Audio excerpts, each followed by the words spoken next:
You wake up with a jolt. The feeling is not gentle. It is like falling upward into a cold, metal room. Your head aches with a low thrum. The air smells of ozone and something else. Something alien. You are not in your bed. You are not on Earth. A voice echoes in your mind. It is not a sound. It is a thought planted there. Welcome, Specimen 734. Of the species designated, human. You have been selected. A great honor has been bestowed upon you. Your species will now be judged. You stand up slowly. Your limbs feel heavy. The room is circular and featureless. A single panel of light glows in the ceiling. You are a contestant in the Carnival of the Starbreakers. The voice explains this without emotion. A contest of champions from across the galaxy. You almost laugh. You are no champion.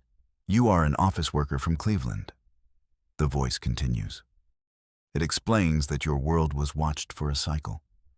Your species was deemed primitive, but amusingly tenacious.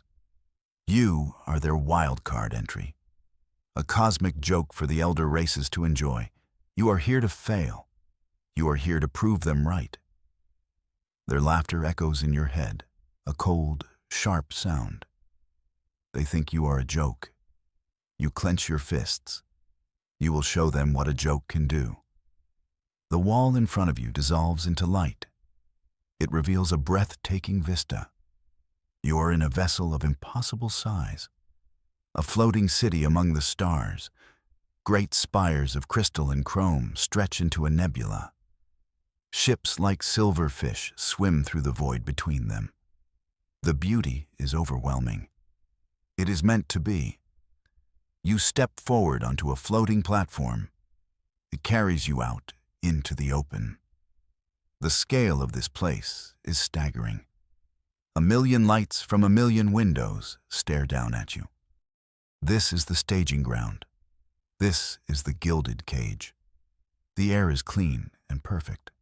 The light is soft and warm. It feels like paradise. But you remember the voice in your head. Every surface gleams with alien technology. Energy flows in visible streams along the walls. The architecture defies gravity. It sings a silent song of power. This place was not built for comfort. It was built to intimidate. It was built to remind every contestant of their smallness. You are a mouse in a palace of gods. And every palace has its dungeons. You see other platforms drifting nearby. On them are other beings, creatures of nightmare and wonder. Each one a champion from their world. Each one looking at you with pity or hunger. The beauty of this cage is a lie. Its only purpose is to display its doomed occupants in the most glorious light possible. It is a tomb with a wonderful view. Your platform docks beside a much larger one. A shadow falls over you. You look up and up. A creature of stone and muscle towers above. It must be 15 feet tall. Its skin is like cracked obsidian. 4 arms are crossed over a massive chest. This is a Cathar, a titan of their kind. The voice in your head helpfully supplies the name. The giant leans down. Its face is a sculpture of contempt. 2 small red eyes fix on you. It speaks, and the sound is like an avalanche. This is the creature from the mud world, the soft-fleshed joke. The words are not in English, but you understand them perfectly. The Carnival provides translation, a small cruelty to ensure you understand every insult. I have crushed stronger things under my heel by accident. The Titan sneers. Its teeth are like daggers of quartz. The elders must be truly bored this cycle. It pokes one of your shoulders with a finger as thick as your arm. You stumble back. It sees you as nothing. You are dust to be flicked away. It turns its back on you. You are dismissed, not even worthy of a proper threat. Around you, other champions laugh. The sound is a chorus of clicks, hisses, and growls. Your cheeks burn with shame and anger. This is their game. They want you to feel helpless. They want you to break before the first trial even begins. You take a deep breath. Let them laugh. The bigger they are, the harder they fall. You heard that in a movie once. You hope it is true. A low chime echoes through the vast space. The platforms begin to move again. They drift toward a colossal gate shaped like a swirling vortex. The first trial is about to begin. The voice returns to your mind, calm and cold. Prepare yourself, human. The whispering labyrinth awaits. It will feast on your fragile thoughts. The gate swallows you. Darkness. Then light. You are standing at the entrance to a maze. The walls are made of a shifting gray mist. They writhe like living things. They seem to whisper your name. This is not a place of stone and paths. It is a place of thought and fear. The air is cold. It clings to your skin like a damp shroud. The rules are simple. Find the center. The voice explains that the labyrinth is psionically active. It reads your mind. It uses your own thoughts to build its passages. If you think of a dead end will appear. If you fear being lost, the maze will expand infinitely. It is a trap for the mind, a place designed to break you from the inside out. You see other champions enter. The mighty Cathar charges in without a thought. He bellows a war cry. He expects to smash his way through. Others move slowly. Their faces are masks of concentration. They try to control their thoughts. They try to outwit a maze that knows their every secret. You watch them go. You need a different plan. Your mind is human. It is messy and loud. You cannot hope to silence it. So you decide not to try. You will not play the maze's game. You will play your own. You close your eyes. You ignore the whispering mist. You think of home. You think of something simple, something reliable, something the cosmic horrors around you would never understand. You think about a trick your grandfather taught you. You reach down and touch the wall of the maze. The mist feels like cool smoke. It leaves no residue. Perfect. You turn right. You place your hand on the misty wall, and you begin to walk. You do not take your hand off the wall. Ever. It is a simple trick, one of the oldest tricks for solving a labyrinth. Always keep one hand on one wall. You will find every passage. You will eventually find the exit. The maze whispers. It shows you images from your past. It creates sounds of laughter and sorrow. It tries to distract you. It wants you to take your hand from the wall. It wants you to panic. It wants you to think. But you do not think. You just walk. Right hand on the wall, one foot in front of the other. It is a stupidly simple plan. It is a human plan. You pass other champions. They are lost. Some are screaming at walls that are their own creations. Others sit on the ground, weeping. They are trapped in their own minds. The great Cathar is roaring in frustration. He smashes through a wall of mist, only for it to reform behind him. He is powerful, but his mind is his own prison. You just keep walking. The maze does not know what to do with you. You are not giving it anything to work with. Hours pass, or maybe minutes. Time has no meaning here. But your simple method works. The path spirals inward. The whispering grows louder, more desperate. It offers you visions of glory. It shows you a way home. All you have to do is let go of the wall. You ignore it. You just walk. Then you see it. A soft glow ahead. The center. You have solved the whispering labyrinth. Your success stuns the watching galaxy. You can feel their surprise.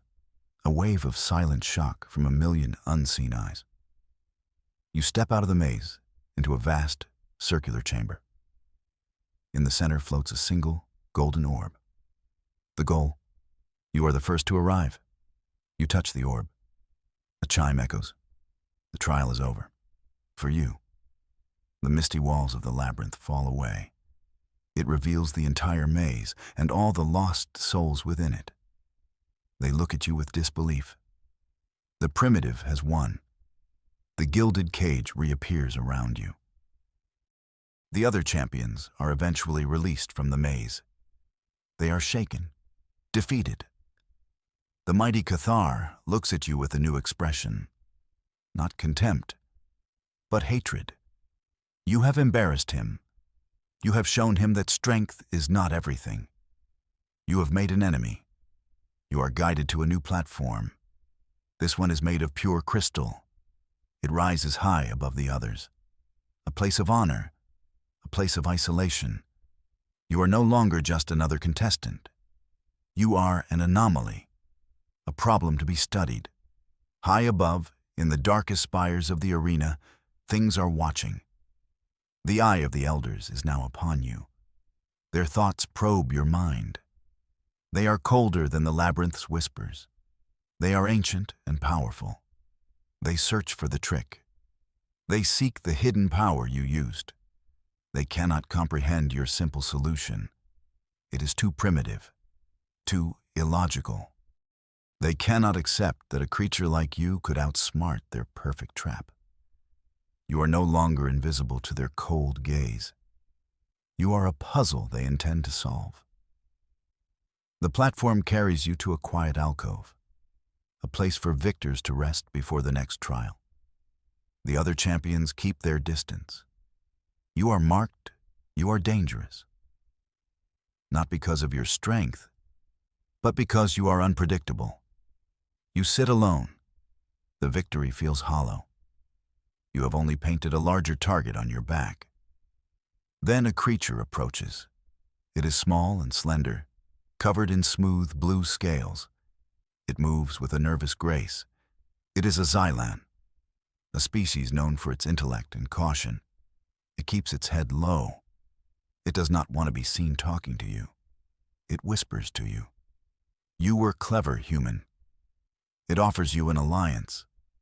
The Xylan's name is Zephyr. Zephyr explains that the next trial is the sea of memories, a psychic ocean. It drowns you in your own past, in your deepest regrets. Zephyr's people are telepathic, but they are vulnerable to emotional feedback. They cannot survive it alone. You survived the labyrinth. Your mind is strong in a strange way. Zephyr believes you can shield them. In return, Zephyr will guide you through the trial's hidden currents. Zephyr knows secrets of the arena, secrets that can help you survive. It is a tempting offer, but you look into Zephyr's large, dark eyes. You see fear and something else. Desperation. Trust is the rarest thing in this place. A hand offered in the dark can hold a gift, or a knife. You agree. You have little choice. You cannot win this carnival alone. The chime sounds again. The floor beneath you dissolves. You are falling, not into darkness, but into an ocean of shimmering, liquid light. This is the sea of memories. It does not feel wet. It does not feel real. But the moment it touches you, the visions begin. It is a trial designed to shatter your spirit. You are a child again. You are standing in a hospital room. The smell of antiseptic fills your nose. You see the face of your mother, pale and weak. You remember the feeling of her hand in yours. The memory is perfect. Too perfect. The sea amplifies the pain, the sorrow. It wants you to drown in it. Zephyr clings to you. You can feel the alien's terror, a tremor running through its slender body. The sea shows you every failure, every mistake, every unkind word you ever spoke. It whispers that you are worthless, that you are alone. It is a storm of regret. You see yourself failing a test in school. You see a broken friendship. You see the look of disappointment on your father's face. These are not just memories. They are weapons. Zephyr is struggling. Its mind is overwhelmed by the emotional tide. Focus, human. Shield me. Its thoughts plead. You close your eyes. You cannot fight this sea. You cannot swim against this current. So you float. You accept the pain. You let the memories wash over you. You have lived with them your whole life. They are part of you. You focus on one memory, a bad one, a scar on your heart. The day your dog died when you were 10. You held him. You cried. The sea of memories expects this to break you.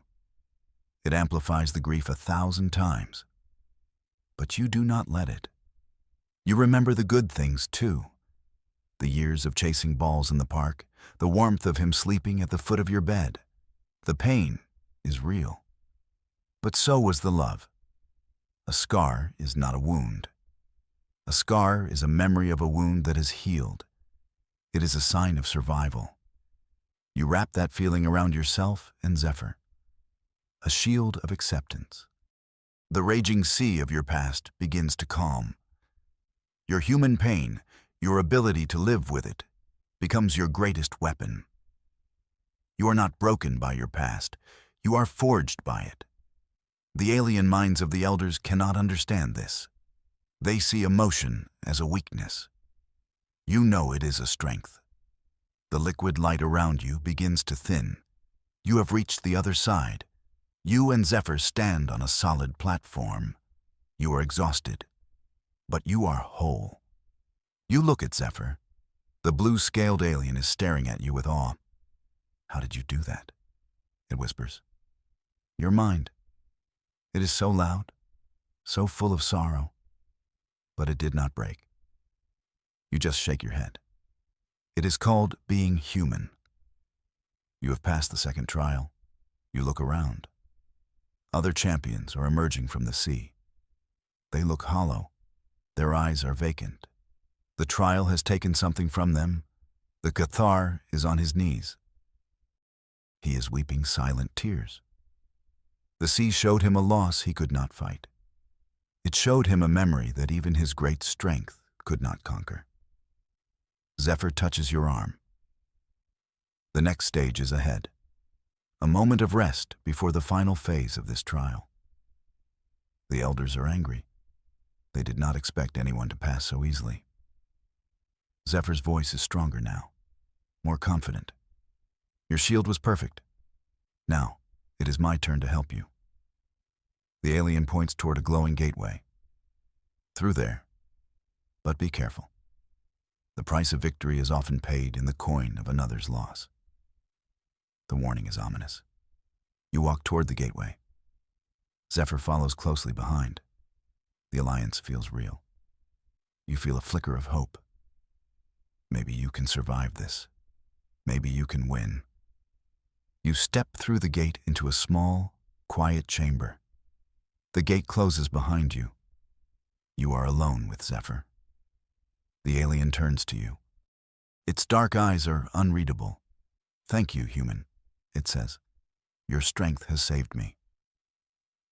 Then Zephyr's hand darts out. It is not a friendly touch. A sharp pain blossoms in your side. You look down. A small crystal blade is embedded in your ribs. It glows with a faint, dark energy. The rules of the carnival are simple, Zephyr says. Its voice is cold now. All warmth is gone. Only one can claim the final prize of each trial. Your shield got us both across, but only my name will be recorded as victor. Betrayal stings worse than the blade. Why, you ask? Your voice is a hoarse whisper. Zephyr pulls the blade free. Your strength leaves you in a rush. You fall to your knees. This is not a partnership, human. It is a competition. Your species is sentimental. It is your fatal flaw. Zephyr walks to the far side of the room, where another gate is opening. Thank you for the lesson. And for the victory. Your new ally turns on you. You learn the Carnival's harshest lesson. Alone. The room begins to change. The walls glow red. An alarm blares. The voice of the elders fills your mind. It is furious. Contestant 734. You have been wounded. Your continued participation is illogical. You are to be purged. The rules are being broken. The arena itself is now your executioner. The floor tiles flip over. They reveal laser emitters. Beams of red energy crisscross the room. The air sizzles. You roll aside just in time. A beam scorches the spot where you were kneeling. This is not a trial. This is an extermination. The game's creators want you eliminated. They are tired of their toy not behaving as expected. You pull yourself to your feet. The wound in your side burns. Your vision swims. You are weak. But you are also angry. The betrayal. The unfairness of it all. It fuels you. You are not some specimen to be dissected and discarded. You are human. And you are stubborn. You dodge another laser blast. The elders think this is over. You decide it is just getting started. You have to get out of this kill box. There is no visible exit. Only the gate Zephyr left through, now sealed. And the gate you entered through, also sealed. The lasers fire in a complex pattern. You watch them. You learn their rhythm. It is another puzzle. A deadly one. You move between the beams. A dance of survival. Your mind is clear. The pain is a distant drumbeat. Then you see it. A maintenance hatch in the floor. It is small, almost invisible. It is not part of the game. It is part of the machine. You dive for it as a laser passes overhead. Your fingers find a small latch. You pull. It is heavy, stuck. You use all your remaining strength. The hatch groans open. You tumble through into the darkness below. Into the guts of the arena. You fall onto a mesh catwalk. Below you, a terrifying sight. A vast, dark sphere hangs in the center of a cavernous space. Lines of faint light flow from the arena above. They stream into the sphere. They look like souls. And you realize what they are. The life force of every fallen champion. This is the Star Eater's secret. The Carnival is not just a game. It is a harvest. It feeds on the energy of the contestants. The despair. The pain. The moment of death. It all flows here. To this dark heart. This is what powers the gilded cage. This is the Elders' true purpose. They are parasites, feeding on the lives of others to sustain their own immortality. Zephyr's betrayal. The Cathar's humiliation. Your own near death. It all feeds the machine. Your anger cools into something harder, something colder. Resolve. You will not be food for these monsters. You will not let anyone else be food either. You have to stop this. You have to break their star. You are no longer a contestant playing their cruel game. You are a saboteur. You will destroy the arena from within. You search the darkness. The catwalk you are on winds around the giant sphere.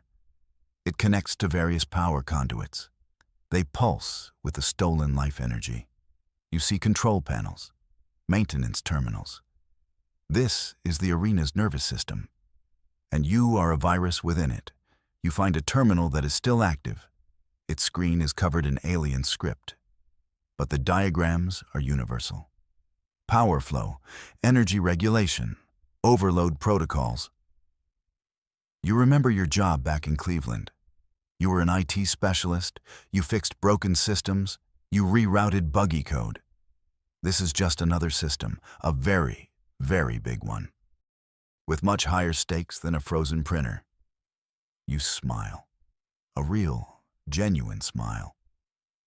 For the first time since you arrived. This is a puzzle you know how to solve.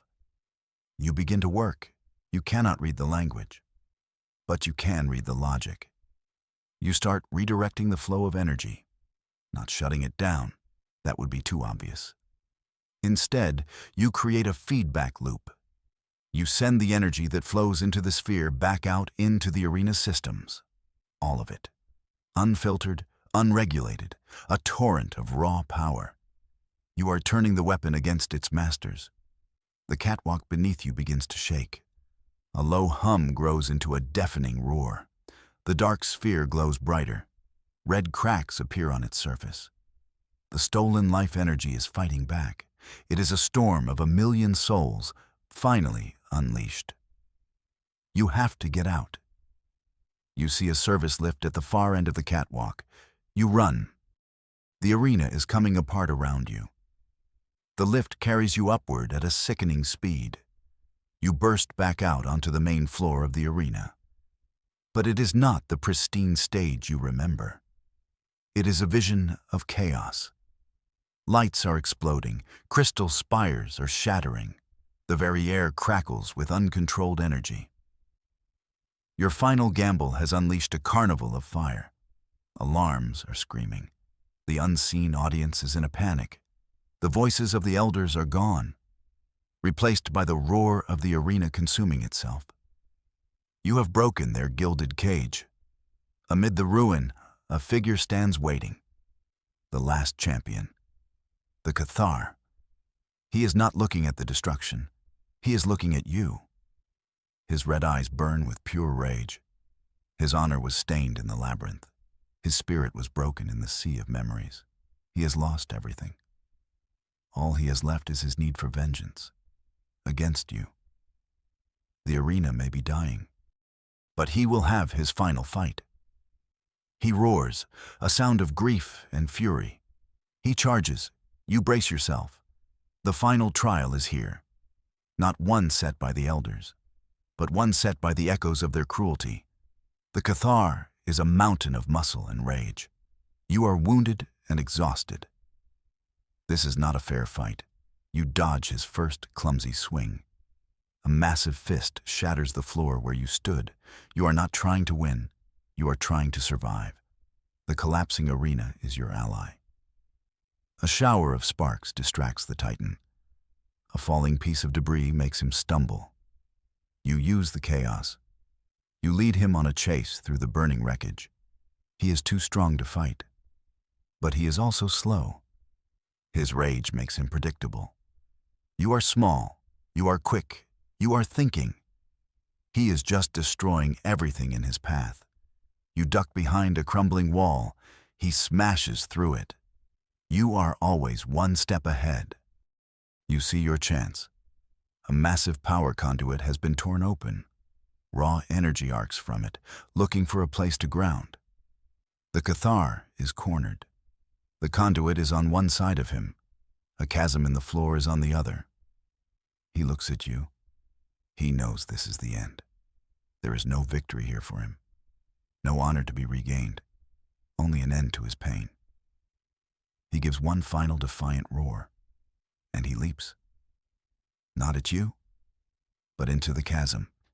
He chooses his own end. He will not give you the satisfaction of defeating him. He will not feed the machine any longer. In his last moment, he understands. You watch him fall into the heart of the dying arena. You are the last one standing. The destruction slows. The feedback loop has burned itself out. The arena is a wreck, a graveyard of crystal and light. You are alone. You have survived. A single platform descends from the ruined spires above.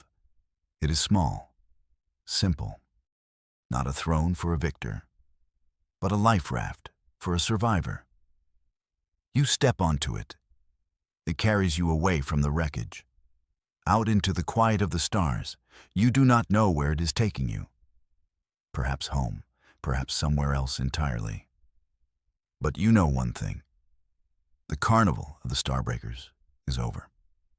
The elders are silent. Their reign of secret terror has been broken. Your journey home is long. When you finally return, you are different. You carry the memory of the stars in your eyes. You do not speak of what happened. Who would believe you? But your story is not forgotten. Out in the vastness of space, a legend is born. A tale whispered from one star system to another. A warning. They speak of the cycle when the Carnival broke. They speak of the soft-fleshed creature from the mud world. The joke who brought down gods. Your name is now a warning to the stars. A reminder that even the smallest creature can cast a very large shadow. And that humanity, in all its messy, emotional, stubborn glory, is not to be underestimated. Ever.